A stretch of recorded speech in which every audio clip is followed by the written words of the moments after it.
So this is my mom, Nellie. Yay.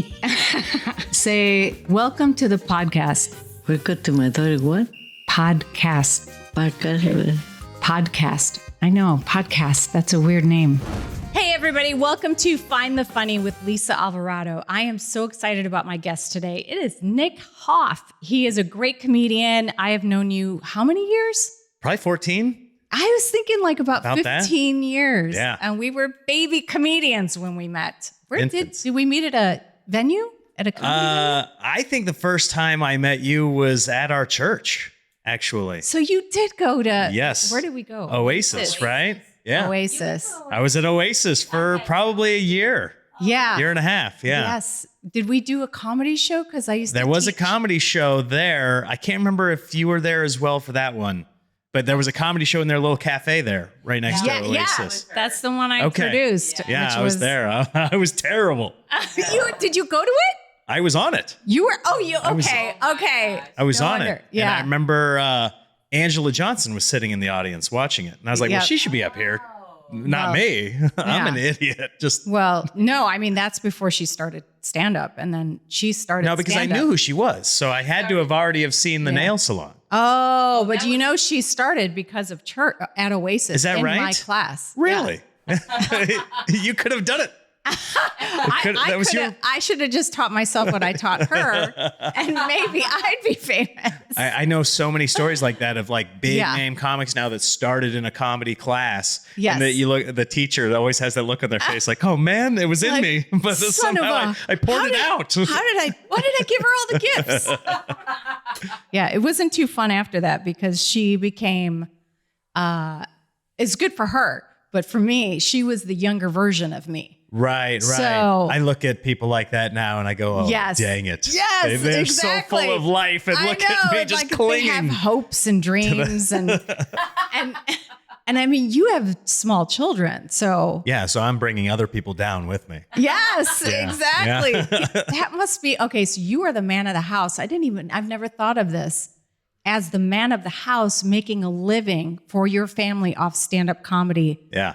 Is that not terrifying? So it is and it isn't. I think for most people it would be because you don't know where your next paycheck is going to come from. Right. And you have, I always say with stand-ups, we have a very high ceiling and a very low floor. Like the floor is on the ground. The floor, is you're 6 mopping feet the floor. underground. Yeah. And I've slept on many floors. Yes. And but there's something about that gives me comfort, like possibility. Like this doesn't have to be where it ended. Whereas if I had a regular job where I was like, oh, I know I'm making X amount per month, I think most people find comfort in that. And to me, that would feel like something I couldn't beat my way through with hard work. So that is terrifying to me, to be settled on something. So wow. It's a little bit different now that I have kids. Like, I'm bringing somebody else along and hopefully I don't screw up the whole deal. Right. But it's going all right now. So yeah, I mean, you've been doing great, and you're doing a tour across America. Yeah, the All-American Comedy Tour, hitting all 50 states. And you take your family with you? They come with me every summer because they get out of school and my wife's a teacher, so they come along. And it's always just been fun ever since my first one was, I think he was 6 months old when we first put him in the car seat in the back and said, all right, you're a circus baby now.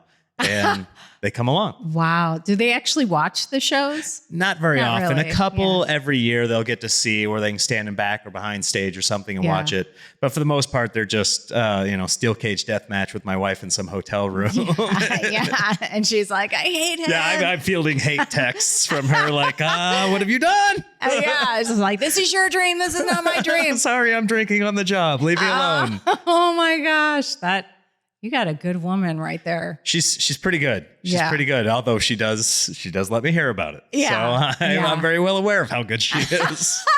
I'm very well aware of how good she is. That's so perfect. Any good woman's going to be like, did you know I did this? Let us hear it. Oh my gosh. Okay. So tell me how you started with the idea of touring across the country like that. So it was for this year's tour, I just kind of was on this amorphous, is that a word? I'm not sure. No. It feels like it is. Amorphous, It's fact close. check. Yeah. It felt like this never-ending tour where I was just constantly on the road and nothing felt cohesive about it. It was just going, from year to year. And so I was like, I wanted something to feel like, okay, bookended. Here's this, and I'm developing this material, and then it will end at this certain point. So I was like, okay, well, a year, like I've been developing this material for the last 2 years, but this year will be like finalizing it and finding the last couple puzzle pieces, and I'll film something at the end in the final state. And so the idea came, well, there are 3 states I haven't done, and Delaware, Hawaii, and Alaska. And I was like, let me make sure I cross those off the list. And I might as well hit them all, because people are always like, when are you coming to Pennsylvania? Yeah. When are you doing Wisconsin? Yes. And I'm like, I don't know. Now I say, it's this year. Yeah. So it's good. Yeah. You know, you may not be in that town, but I'm coming to your state. Meet me halfway. Here I am. Right, exactly. Drive 4 hours. Just whatever it is. Yeah. And some states are small. You know, I'm only a half hour down the road, but I'm coming to your state, so I don't want to hear it. Like, it's going to happen this year. And of course, already I've gotten people, when are you coming to Michigan? I was like, I was there. I was just there. I was just there last month. Where? Come on. Follow my posts on social media more often. That's awesome. And so you're right. You're working on a whole new hour, because didn't you just tape a special? It feels like I just taped, but I taped in the summer of 2021. And so ever since then, I've been starting, and I think it takes 3 years to build an hour. I think so. A good hour? A good hour. People can pump them out faster and they're fine. Yeah. But I think to get a great hour, I think it needs to be 3 years of development. And so this one will be 2.5. So I'm undercutting myself a little bit. Yeah. But it's getting to the point where like the hour is pretty much there. Still some new jokes are coming in and a little pruning here and there, but I'm about ready. And so it's fun to tour, and so everybody gets to see it before I tape it. That's good, because they won't want to tune in because they know the jokes. They'd be like, seen it already? Are you doing the same crap? I'm like, wait a minute. That's our enemy, is them knowing the punchline. But if they like you, they'll tune in and be like, I was at that show. I remember when he did this joke this way. That's the fun part. Yeah. I think that's fun, because I remember seeing George Carlin in college and then getting to see the special that he recorded, 11 months later. And that was fun to be like, I remember this. Oh, this just changed this way. Yeah. So did you get rid of all of the material from the first one? Because here's the thing about me. I'm taping a special and I'm torn, because there's a couple jokes I've done on other shows or that have been on TV or whatever. And I'm like, oh, it's so much better now. I have all these other tags now. So the first joke, that's the same, but this is different. Do it again. I think do it again. Yeah. If it's changed and people kind of like seeing that process now more than ever because of podcasts, people are hip to what's going on. They know kind of how the sausage is made. So I think people kind of like seeing that. Oh, look how it's developed. Look how much better it's gotten. Because I remember when it was this. Right. As long as it doesn't get worse. Because I remember seeing a comic. That's true. I remember seeing a comic who I thought his joke was so funny. And then I saw him do it live like a year later. I was like, you cut the whole part about the thing. And I was like, what'd you do? Yeah. That helps me, because I'm like, oh my gosh, every single joke has to be completely, can't even like skim. You know how one joke will lead into another, but you've done just the one joke because you had a shorter set. Right. And then you're like, oh, but that goes so good to set this thing up. Mm-hmm. So as I'm crafting out the set, I'm trying to decide also between 2 different jokes to close on. Right. Because, and you're taping 2 shows. Did you tape 2? I did. Yes. Okay. That's so much better. You got to do 2. Yeah. I mean, what are you, crazy with Chris Rock? And he screwed up a line in it. Yeah. Like it's a small thing, but I'm sure it bugs him. I'm sure it bugged him in the moment. Yeah. That he screwed it up. Like it's something to like, and then do well on that first show. So the second one, you can be loose and kind of play a little bit more and throw some more things in there. When I did it, the first one I felt good about. So the second one, I was like, oh, let's do these other things that I've been working on, or maybe this old joke that exists nowhere, but I might as well just do it, because who knows? It might fit in there. It could be some behind the scenes, some, bonus footage, whatever it is. And what did you end up using more of? The second show or the first show? No, the first show was still the meat and potatoes. It was still, I would say, 85% that first show. Because also the second show, the crowd's a little drunker. I got a couple woo people. And even though the responses were great, I could hear that one person just woo! And you're just like, well, I can't have that be through the whole special. Oh my gosh. Or the groaners. Like I Sometimes just you did your get show groaners. and that's their version of laughing. Yeah. Oh, They don't know how to be a person. Oh my gosh, I'm going to strangulate you. Laugh or shut up. Those are your options. Yeah. Laugh, shut up, take a drink. If you're going to groan, just put a bottle in your mouth. By the way, that's the job of your opener. Whoever opens for your special is going to set the table. And I like the idea of them giving a few like pointers like, this is cool. I remember the guy that did it for me when I cut my first album said, he's taping us an album tonight. So it's really cool. You're going to be able to hear your laugh on the thing. So make sure you're not covering it up. Like make sure you laugh when it's time to laugh. Don't like cover your mouth, whatever people are used to doing. Right. And I thought that was really cool of him. I didn't even tell him to say that, but I was like, oh, that guy is really helping me out. Yes. Set the table nicely. Exactly. And did you guys do like crowd reaction shots outside of your set? So that we did. When the opener was on, they like repositioned two of the cameras to get the audience. Because, well, you know, on our budget, we don't have a million cameras to just disperse everywhere. So I think mine was I think I had 5 cameras. I had 4 static in the back, fantastic. like 1 in each wing, and then 2 in the back, one that like followed me and one that was just kind of an overall. Right. And then I had a roamer. But yeah, I think they brought 2 of those cameras up and recorded some like facial expressions from people and things like that. Yeah, that helps so much. I taped a special, I don't know, when did we tape it? Like 12 years ago? Something like that. I learned so much. I only taped 1 set. Yeah. So my intro was messed up. I had to redo that, have a VO put in. Like there was so much that it was because I didn't have the money to. Yeah.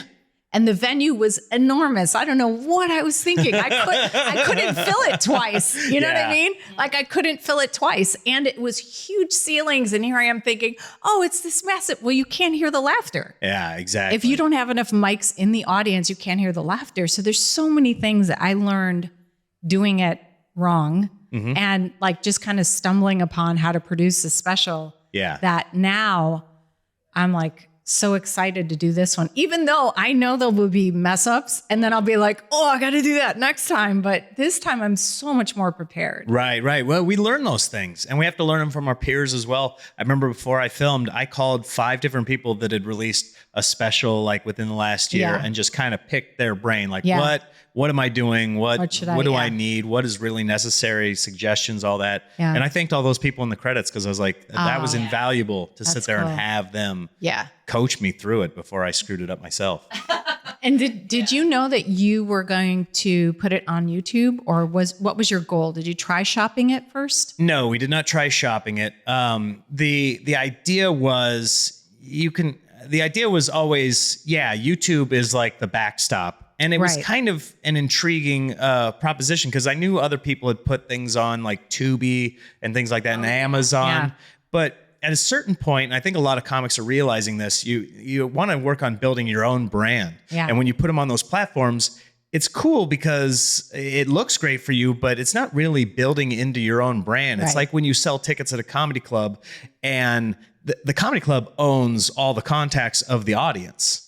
You know, they sold them the ticket online. So they got their email address, their phone number. The comedian doesn't get that. Even though they came to your show, enjoyed you. Now, if I want to go back to that club or to another club in that place, or just to let them know that I have a special, I can't reach that audience. So putting it on YouTube is building your own brand. And I think that's very smart for comedians to realize, hey, there's this platform out here that's amazing that everybody has access to. Why not take advantage of that and build ourselves? Exactly. There's big name comics like Ari Shaffir. Yeah. Like that just taped and went straight to YouTube. Yeah. Matt Rife is killing it. Matt Rife. On YouTube, like it just, Angela Johnson just put out a special on YouTube. Right, yeah. I just went straight to YouTube. These are the people that would get their Comedy Central, HBO, Netflix. People that have Netflix specials are now just going straight to you. So we're going straight to you guys. That's right. Yeah. Here we come. Yeah. Yeah. My special just went over 100,000 views and I was really proud of that. Yay. And my wife goes, is that good? Is that like, what are other people going? I go, well, here, let me show you. And I typed in comedy special full. And the first one that came up was Andrew Schultz that has 16 million. I was like, well, I mean, Yeah. Well, not only is he hilarious, but he is edgy. He's edgy and he's a good business mind. Yes. He's funny and he's great at the business side. Yes. Like so many comics don't have that combo. But they're both side. We right. both know good people on the business side that are garbage comedians. Yes. But they're still doing well. And they're crushing. And you're like, what? Why? That joke is 14 years old. How is it that they have 1 million viewers? Yeah. Yeah, there's people like that. And people now that are making it on TikTok, which is, I don't know if TikTok translates to ticket sales as much as YouTube does, though. I think those clips and still Facebook, the clips get a lot of views. Right. I don't ever post anything just to Facebook. I don't know if that's a problem or not. I don't know. It's not as trendy as it was, but do you do Instagram? I like Instagram Reels. I like those. And YouTube Shorts. I think YouTube are the most savvy customers. Like those are the places where you're finding the comedy fans. Yeah. Like Instagram, you're getting the, gradual people. Yeah. But like even the last reel I posted, I was looking at it and I was looking at the insights and it's like, 2,000 people have shared this, but it only gains you 25 followers. You're like, well, why are people sharing this, but not following? So it's something, there's something that I'm doing wrong to not trigger them to like, well, let's see what else he has. Are you monetizing yet? No. On YouTube? No. Yeah, because on YouTube I am. Okay, not on Instagram or Facebook. Okay, so you have to get to 1,000 subscribers. They have to subscribe, not just like your video. So you hear that? You better up. be subscribed to this. If you're watching it, subscribe. What are you doing? Comment too. Subscribe. Yeah, comment. Lisa Alvarado, comedian, and share this stuff. Share it with your mom that doesn't even have an account. It matters. It's the numbers. Yeah. So, and then you have to have this year in a year 4,000 hours. Right. And if you're doing shorts, that's a lot. Well, yeah, and I'm not even sure shorts count toward that. At least when I monetized, it didn't. But that was the nice thing about the special because you're putting all of a sudden, mine was an hour and 9 minutes, and all of a sudden you're putting that much out there and it gained traction. I got that monetization fairly quickly. Oh, good. I met those thresholds. So that was good. Oh, nice. Okay. And so now the deck is, set up for the next time too. Oh, good. All right. So we said that we did meet at church. Okay. Yeah. You remember that part? Yep. I remember 10 minutes ago. So this is, okay. I wanted to ask you about this because there's not that many comedians that are also Christians. Sure. And a lot of people don't know or even believe that I'm a Christian. Right, yeah. Because of my filthy mouth on stage. And has that changed your act at all? Or are you just generally who you are in normal life? Sure. So I think it definitely has some impact. There's certain things that I probably won't say on stage, unless I'm backed into a corner. I feel like I have to succeed in the moment. Yeah. But there are things that I probably won't say on stage. I've written jokes where I'm like, well, this doesn't fit. And I probably would not say this out loud to another human being. And definitely wouldn't repeat on a podcast. Wow, and people get it confused because then they see, he's Christian, he's a Christian comedian, but there's a big difference between a Christian comedian and a comedian who's a Christian. Oh, yeah. Which I'm sure is where you make your distinction as well. Yeah. So there are ways we operate within the business that I feel like we can still make a positive impact in the way that we behave, the way that we act, but that at the same time, like we're not above some crude humor or saying something crazy or even being a part of like a nightlife.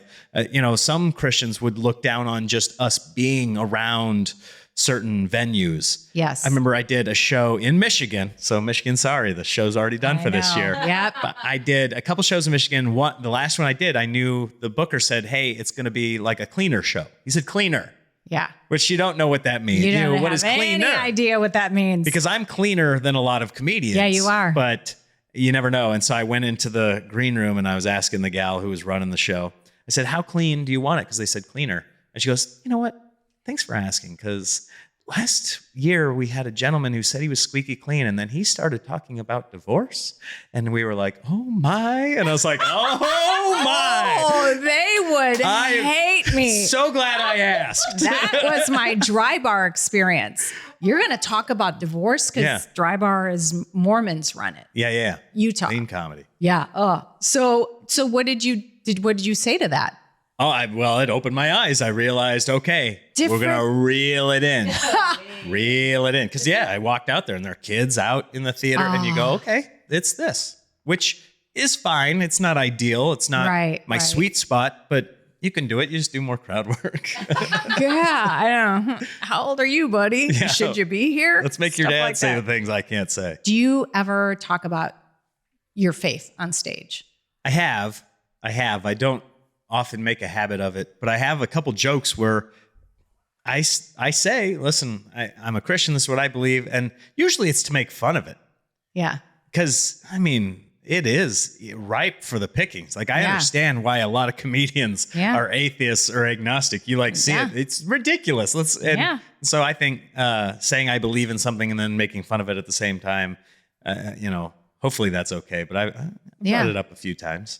Okay. Do you have jokes about it? I sometimes, the funny thing is I have this hat. I don't know if you know that I sell this merch. Oh, yeah. Yeah. Which says, and this basically, it says Christian AF.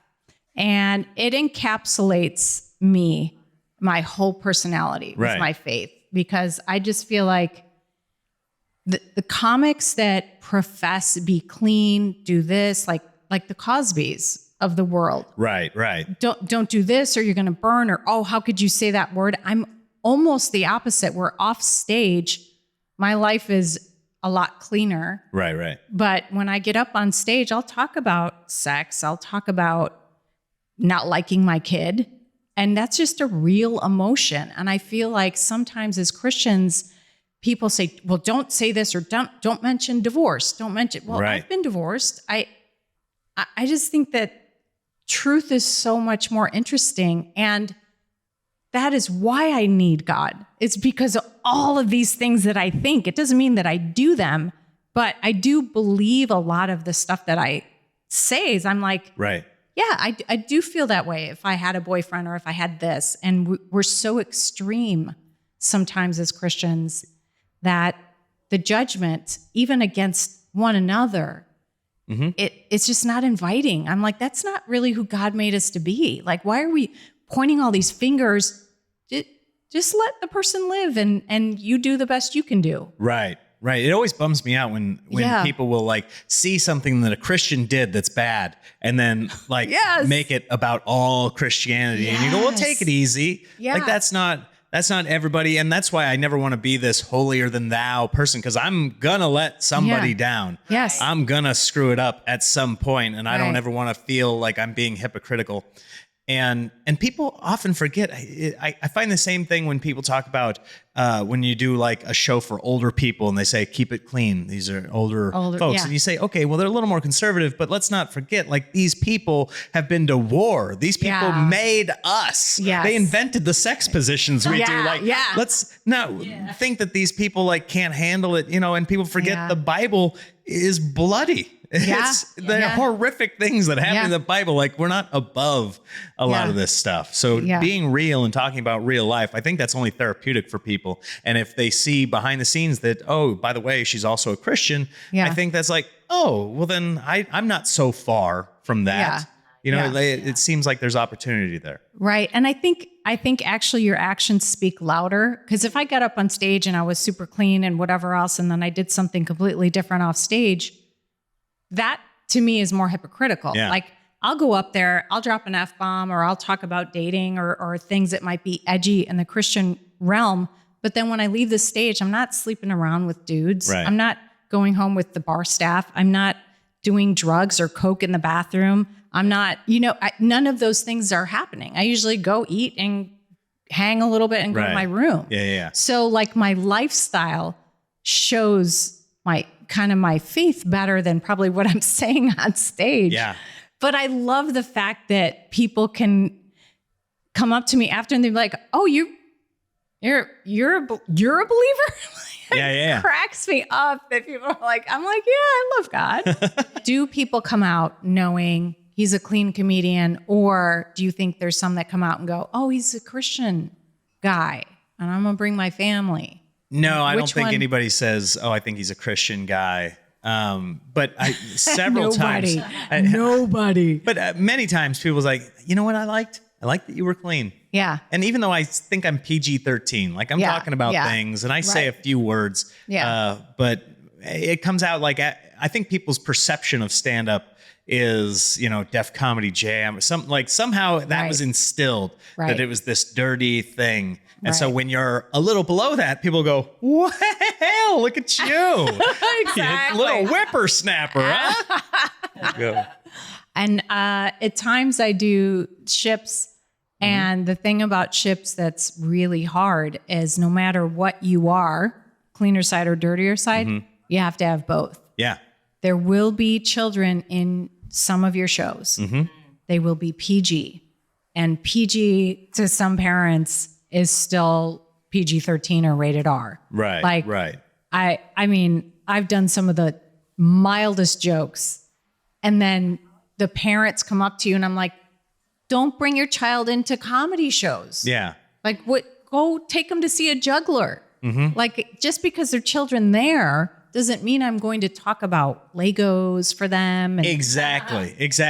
I always said it was like something that a kid can hear. Yeah. But he's not going to relate to this. Like, do they even get sarcasm at a certain point? So I did a ship earlier this year. I did my first one. Really? And you got to fit into all those holes. Oh, man. We had 4 different levels that we had to do. We had a G show, a PG show, a PG-13, and an R show. What? And I was like, what are we doing? Oh my gosh. That would have been sheer torture because this might go, if I clean this up, it'll go into the G instead of PG? What? I mean, there were a few things that I said where I was like, okay, we'll see. We'll see. I don't think I might be able to pull off 10 minutes of a If you can do PG, you can do G. It's the same. There's this thing with the cruise ship passengers where I feel like they just think that they can say shitty things about every show. Yeah.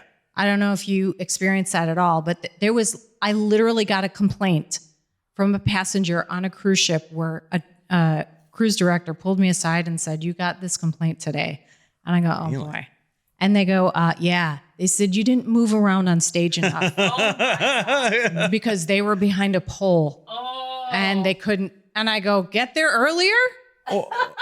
Yeah, Can how is you that hear your the jokes? fault? There's Yes. a pole in There's the a way. pole. I didn't build the ship. Oh my God. I was like, you entertained this? You didn't tell them to just like go up to the Lido deck and just see what the water feels like, buddy. You know what? I was like amazed that they actually, these are the things you don't need to tell me. Right. If I was Hopefully offensive did the with cruise director have a sense of humor they- about it? I mean, kind of. But Or was I he was like, Lisa, move? And the crazy thing is I do walk quite a bit on the stage. And I was like, what about the comics that the mic is like in the stand? Right, This person would have killed themselves. Yeah. I can't see anything. You know what? As the comedian on the ship, I was hanging out with one of the other comics. Well, just the only other comic. Yeah. And then we made friends with the magician. Yeah. And he does like 40 weeks a year on ships. He just bounces from ship to ship. Yeah. And he said to us, he goes, some people on these cruise ships, that's how they get things is they've learned if they complain, they're going to get something for free. Yes. And so no matter what happens, he's like, somebody will always complain about something. Yeah. And he has a line in his act. We went to see his magic show one night. He has a line in his act where he talks about the complainers.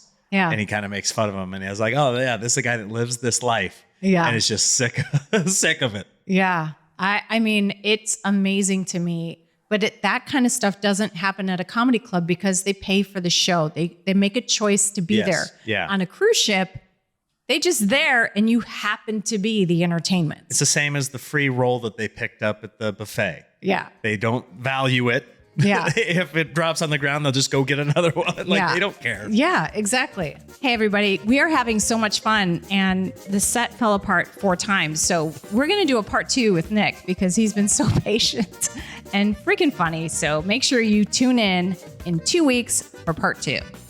Thanks for tuning in. Subscribe so I can finally pay for better equipment. Thank you. Love you guys. See you next time. I hope everybody listen to my daughter and see it and laughing on her because she is very funny.